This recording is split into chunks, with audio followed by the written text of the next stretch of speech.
Hello cuties, आज हम बात करने वाले हैं एक न्यू के ड्रामा जिसका नेम है मे आई हेल्प यू। इसकी कहानी है एक फ्यूनरल डायरेक्टर की जो गोस्ट को भी देख सकती है और साथ में एक एरंड बॉय की। दोनों मिलकर कैसी खिचड़ी पकाते हैं, कैसे उनकी जर्नी होती है, कैसे वो उन भूतों की हेल्प करते हैं, इसी से मिला जुला है ये ड्रामा। तो आज हम बात करने वाले हैं इसके फर्स्ट एपिसोड की।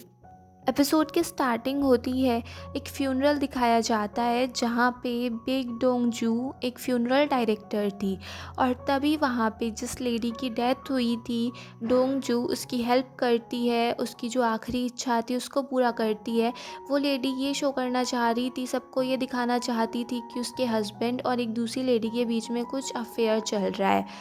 तो डोंग जू उसकी हेल्प कर देती है उसका पर्दाफाश करने में, और वो वहाँ पे उस लेडी के हस्बैंड के चीटिंग वाले फ़ोटोज़ भी सबको दिखा देती है।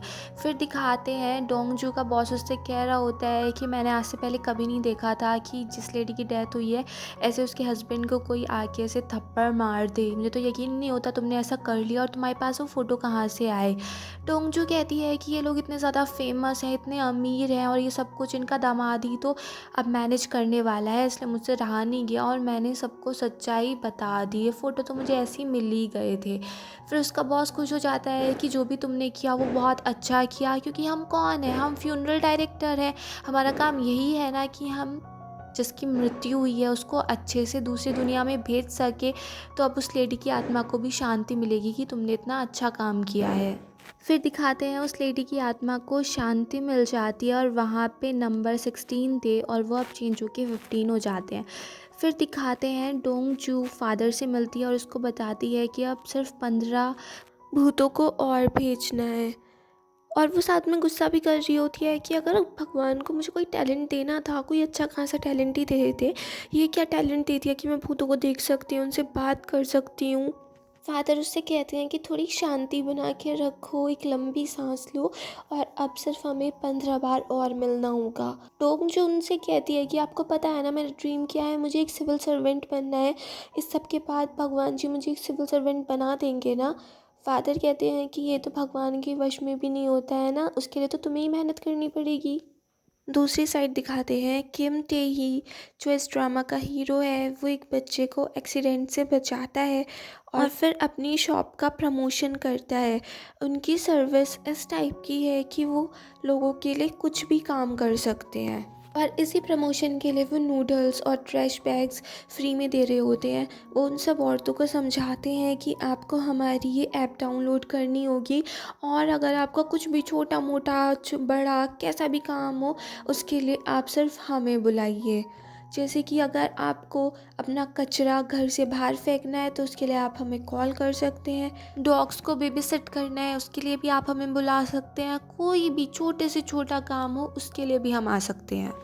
आपके घर तक पानी पहुंचाना हो, या कभी आपको किसी प्राइवेट इन्वेस्टिगेटर की ज़रूरत हो, हर चीज़ के लिए हम तैयार हैं। और सबको अलग अलग रेट बता देते हैं कि इस काम के लिए इतना लगेगा और इस काम के लिए इतने पैसे देने होंगे। और ये काम किम टेही के साथ उसके अंकल विंसेंट भी कर रहे थे। फिर दिखाते हैं वहाँ से एक लड़का गुजर के जा रहा था। वो किम टेही की शॉप देख के कहता है कि तुम कुछ भी काम कर सकते हो। किम टेही कह देता है कि हाँ आप बताइए आपको क्या करवाना है। वो कहता है कि मुझे मेरी गर्लफ्रेंड के लिए काम है। फिर दिखाते हैं वो डोंगजू का बॉयफ्रेंड था, और डोंगजू उससे काफ़ी मैसेज कर रही थी बट वो उसे कोई रिप्लाई नहीं दे रहा था। तो डोंगजू अपने बॉस से पूछती है कि बॉस, अगर मेरी एक फ्रेंड है और उसका बॉयफ्रेंड उससे कांटेक्ट ही नहीं कर रहा है और उनकी 100वीं एनिवर्सरी आ रही है। उसका बॉस कहता है कि क्या तुमने उसको सच्चाई बता दी कि तुम एक फ्यूनरल डायरेक्टर के उस पर काम करती हो। डोंगजू कहती है हाँ वो तो मैंने बता दी थी, और वो तो खुश भी था कि मैं कितना अच्छा काम करती हूँ। तभी उसका बॉस एक गैस स्टेशन पे गाड़ी रोक देता है गैस भरवाने के लिए, बट वहाँ पे जो वर्कर था वो उनको भगा देता है कि फ्यूनरल की गाड़ी इतनी सुबह सुबह लेके तुम हमारी जगह पे आ गए, हमारी जगह को अनलकी बना दिया। तो उसका बॉस उसको यही समझा रहा था कि अब भी हमारी सोसाइटी में ना बहुत ही ज़्यादा सुपरस्टिशन है। फिर दिखाते हैं डोंगजू के बॉयफ्रेंड का मैसेज आ जाता है और वो उसे मिलने के लिए बुलाता है, और डोंगजू जब उससे मिलने जाती है तो वहाँ पे किमटे ही होता है और वो उससे कहता है कि हम ब्रेकअप करते हैं। किम tae कहता है कि तुम्हारे बॉयफ्रेंड ने मुझे ये सब बोलने के लिए कहा है, और देखो मैं इस कंपनी से आया हूँ, ये टाइम जॉब हमारी कंपनी कुछ ऐसी ही है। और फिर वो ये कहता है कि तुम्हारे बॉयफ्रेंड ने ये भी बोला है कि मैं तुमसे ब्रेकअप इसलिए करना चाहता हूँ क्योंकि अब मैं तुम्हारे हाथ कभी नहीं पकड़ सकता, और जब मैं हाथ नहीं पकड़ सकता तो हमारी रिलेशनशिप ही कैसी। वो उसका सेंस यही था कि तुम लाशों को टच करती हो, तो अब मैं तुम्हारे हाथ कैसे पकड़ सकता हूँ। और फिर किम tae उसे अपना कार्ड दे के चला जाता है कि तुम्हें अगर कभी हमारी ज़रूरत पड़े तो हमें कांटेक्ट करना। फिर दिखाते हैं डोंग जो गुस्से में उसके पास जाती है और उससे कहती है कि कितना चार्ज करते हो तुम ये सब काम करने का। और जब किम tae उसको बता देता है तो डोंग जो उसको डबल पे करके उससे कहती है कि मेरे बॉयफ्रेंड से ये भी कह देना कि ब्रेकअप मैं कर रही हूँ, वो नहीं कर रहा। और किम tae को एक ज़ोर से लात मारती है और वहाँ से गुस्से में चली जाती है। किम tae उसे आवाज़ लगाता है और कहता है कि ये तुमने अच्छा नहीं किया है, तुमने गलत इंसान पे गुस्सा निकाला है, ब्रेकअप तुम्हारे बॉयफ्रेंड ने किया है, मैंने नहीं किया है। और फिर डोंगजू उसे और भी सुना के चली जाती है। फिर दिखाते हैं विंसेंट देख रहा होता है कि किम tae के कितने ज़्यादा चोट लगी है। वो कहता है कि ऐसे कोई किसी को ऐसे मार नहीं सकता है, इसके चक्कर में उसको जेल भी हो सकती है। तभी वहाँ पे एक पुलिस इंस्पेक्टर आ जाता है। वो कहता है कि अगर तुम्हें किसी की रिपोर्ट करनी है तो वो तो स्टेशन में करनी होगी। वो इंस्पेक्टर उन्हीं के बिल्डिंग में रहा करता था। और फिर किम tae पूरी अपनी बात बता देता है कि ऐसे ऐसे मैंने काम किया और उस लड़की ने मुझे ही पीट दिया। फिर वो लोग एनालाइज करने लगते हैं कि उन लोगों का ब्रेकअप क्यों हुआ होगा वगैरह वगैरह।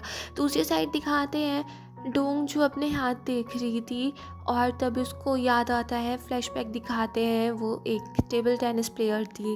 लगभग 12 सालों तक उसने टेबल टेनिस ही खेला, बट एक इंजरी की वजह से उसे अपना गेम छोड़ना पड़ा।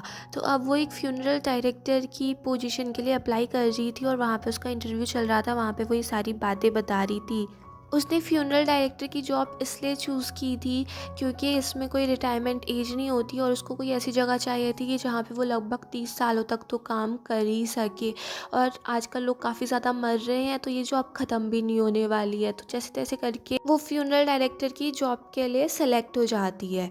फिर दिखाते हैं फ्यूनरल होम में डोंगजू जैसे ही एक बच्चे की लाश को टच करती है, वहाँ पे पूरा सीन ही चेंज हो जाता है। वो दूसरी जगह पहुँच जाते हैं और वो बच्चा उठ के डोंगजू से पूछने लगता है कि हम कहाँ पे हैं।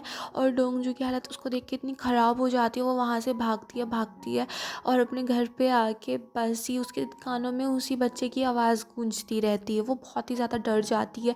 उसके पापा उसे एक टेंपल में भी लेके जाते हैं और तब भी कुछ नहीं होता। उसके पापा उसे डांटते भी हैं कि किसने कहा था ऐसे फ्यूनरल डायरेक्टर बनना है तुम्हें, और मैंने कब कहा कि तुम्हें जॉब की ज़रूरत है, अभी तुम एक सिविल सर्वेंट बनो। और ऐसी जगह जाना अच्छा नहीं होता है, इसलिए ऐसा कुछ हो रहा है। अब थोड़े दिनों में ये सब ठीक हो जाएगा।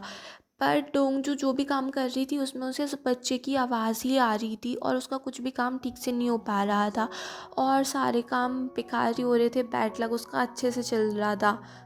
फिर दिखाते हैं डोंगजू फादर से मिलती है और उसको अपनी प्रॉब्लम बताती है। फादर कहते हैं कि ये ज़्यादा बेटर रहेगा कि तुम वापस से उस फ्यूनरल होम में जाओ और वहाँ पे देखो कि वो बच्चा तुम्हें आवाज़ क्यों लगा रहा है, क्या कारण है, और सब कुछ वहीं से स्टार्ट हुआ है ना, तो तुम्हें फिर से वहाँ पे जाना चाहिए। बट वो मना कर देती है कि मुझे वहाँ पे नहीं जाना है। और फिर वो वहाँ से जा ही रही थी कि सीढ़ियों से उतरते हुए वो नीचे गिर जाती है।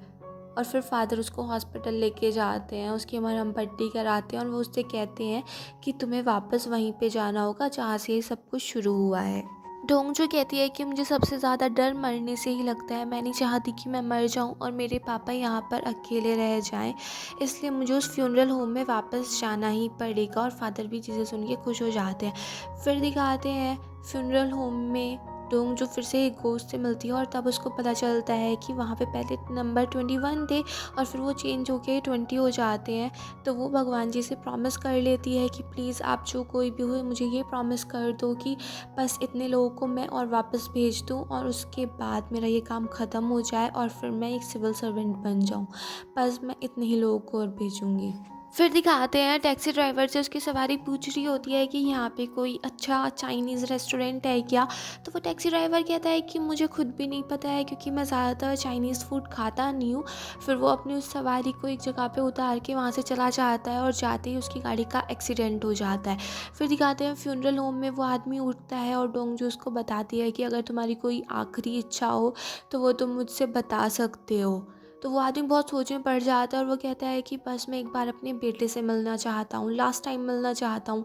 फिर वो बताता है कि जब उसका बेटा छोटा सा था तो उसको एक जॉब का ऑफ़र मिला और वो काफ़ी अच्छी जगह पे उसकी जॉब थी, तो वो अपने बेटे को वहाँ पे लेके नहीं जा सकता था। तो वो अपने भाई से कह देता है कि कुछ दिन तुम इसे अपने पास रख लो और फिर मैं इसे वापस लेने के लिए आ जाऊँगा।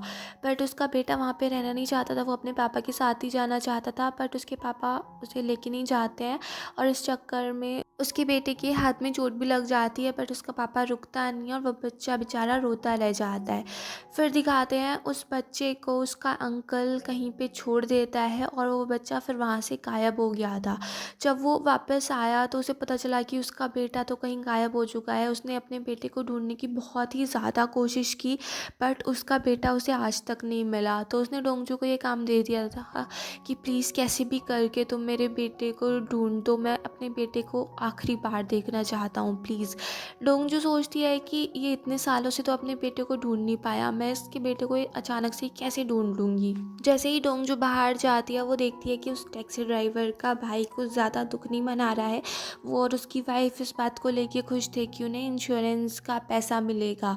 तो वहाँ पे वो एक लड़की के बारे में बात भी कर रहे थे, तो डोंगजू उनका फ़ोन चुपके से ले लेती है और उस फ़ोन में सर्च करती है कि कुछ काम की चीज़ मिल जाए। फिर वो एक को मैसेज भी करती है, बट वो सोचती है कि शायद इससे कुछ होगा तो है नहीं। फिर डोंगजू एक पोस्टर भी लगवा देती है उस बच्चे के खोने का कि उसकी ज़रूरत यहाँ पे है। उस बच्चे का फ़ोटो भी होता है और उसे देख के किम टेई भी थोड़ा सैड सा हो जाता है। फिर दिखाते हैं डोंगजू वेट कर रही थी कि शायद उसका बेटा आ जाए, बट ऐसा कोई आ नहीं रहा था। फिर वो देखती है एक आदमी आ रहा होता है, उसको लगता है कि शायद यही उसका बेटा है, बट फिर वो कोई और निकलता है। उसके बाद वहाँ से जाके डोंगजू फादर के पास जाती है और वो कहती है कि अब तो मैं घर जाके सो नहीं वाली हूँ। फादर कहते हैं कि तुम्हें तो पता है ना कि भगवान उसी की हेल्प करते हैं जो उन पे भरोसा करता है, तो तुम्हें एक बार फिर से उस फ्यूनरल होम में जाना चाहिए, फिर से वेट करना चाहिए, क्या पता उसका बेटा आ ही जाए। तो दिखाते हैं डोंगजू फ्यूनरल होम में जाती है और वहाँ पे एक लड़का खड़ा होता है, उसके हाथ में भी वही निशान था जैसे उस टैक्सी ड्राइवर ने बताया था कि मेरे बेटे के हाथ में से चोट लग गई थी। और जब वो पलटता है तो वो था किम टे-ही, जिसको देख के डोंगजू भी शॉक्ड हो जाती है। और यहीं पे ये एपिसोड फिनिश हो जाता है। अगर आपको ये पसंद आया हो तो प्लीज़ मेरे चैनल को सब्सक्राइब करें, लाइक करें, शेयर करें, कमेंट्स करें and bye bye till next video.